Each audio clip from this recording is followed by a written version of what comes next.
शनिवार की वो सुबह जब वेनेजुएला की राजधानी काराकास धमाकों की गूंज से दहल उठी। चश्मदीदों का कहना है कि आसमान से आग बरस रही थी और निशाने पर थे वेनेजुएला के सबसे सुरक्षित माने जाने वाले रणनीतिक ठिकाने फुएर्ते ट्यूना मिलिट्री कॉम्प्लेक्स और ला कार्लोटा एयरबेस। इन जगहों पर हुए हमलों ने पूरी दुनिया को हिलाकर रख दिया। जैसे ही हालात बिगड़े, वेनेजुएला की सरकार ने पूरे देश में नेशनल इमरजेंसी ऐलान कर दिया। वेनेजुएला सरकार ने इसे अमेरिका का साम्राज्यवादी हमला करार दिया है और अपनी जनता से अपील की है कि वो सड़कों पर उतरकर इस कार्रवाई का विरोध करे। राजधानी की गलियों में अब सिर्फ सुरक्षा बल और टैंक नजर आ रहे हैं, लेकिन सवाल ये है कि क्या ये सिर्फ एक हमला था या फिर सत्ता परिवर्तन की किसी बहुत बड़ी स्क्रिप्ट का हिस्सा। इस पूरे घटनाक्रम के बीच सबसे बड़ा धमाका हुआ सोशल मीडिया पर। अमेरिकी राष्ट्रपति डोनाल्ड ट्रंप ने अपनी प्लेटफॉर्म ट्रुथ सोशल पर एक ऐसी पोस्ट की जिसने पूरी दुनिया की कूटनीति में आग लगा दी।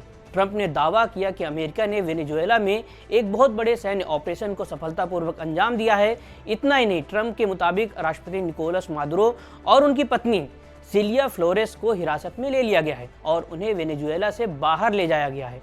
अब तक इस दावे की कोई स्वतंत्र पुष्टि नहीं हुई है, लेकिन वेनेजुएला के उपराष्ट्रपति डेल्सी रोड्रिगेज के एक बयान ने शक को गहरा दिया। उन्होंने सीधे अमेरिका से मांग की है कि वो मादुरो के जीवित होने का लाइव प्रूफ पेश करे। सवाल ये है कि क्या मादुरो वाकई अमेरिका के कैद में है? अब जबकि दुनिया इस पूरे घटनाक्रम की राजनीति को समझने की कोशिश कर रही है, तभी डोनाल्ड ट्रंप का एक पुराना वीडियो सोशल मीडिया पर आग की तरह फैल रहा है। ये वीडियो अब से महज कुछ हफ्ते पुराना 18 दिसंबर 2025 का है। उस वक्त ट्रंप एयरफोर्स वन में सवार होने वाले थे और उन्होंने वेनेजुएला के तेल संसाधनों और वहां के अमेरिकी कंपनियों के राष्ट्रीयकरण पर तीखी बात कही थी। इस वीडियो में ट्रंप कह रहे हैं कि पहले की सरकार की लापरवाही के कारण जमीन और तेल सहित कई अधिकार छीने गए। अब ऐसी स्थिति दोहराने नहीं दी जाएगी और छीने गए तेल अधिकारों व निकाली गई कंपनियों को वापस लाने का इरादा है। अमेरिका अपना हक वापस चाहता है।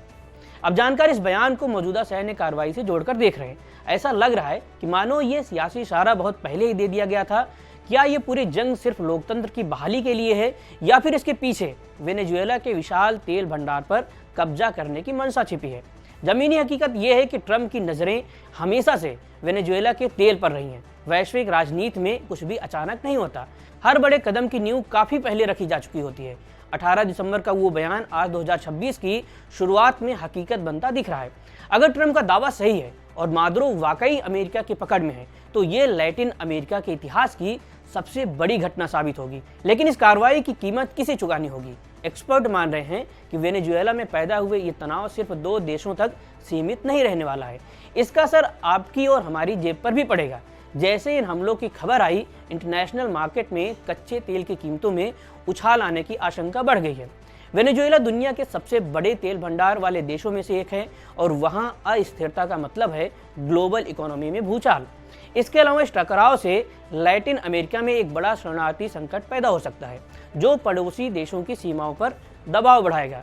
क्षेत्रीय अस्थिरता का ये खतरा अब पूरी दुनिया की अर्थव्यवस्था और कूटनीति को अपने चपेट में ले रहा है। एक तरफ ट्रंप का मिशन वेनेजुएला है और दूसरी तरफ 2 देश जो मादुरो के साथ खड़े हैं, जैसे रूस और चीन। क्या ये टकराव एक बड़े क्षेत्रीय युद्ध में बदल जाएगा? फिलहाल पूरी दुनिया अपनी सांसें रोककर हालात पर नजर बनाए हुए है।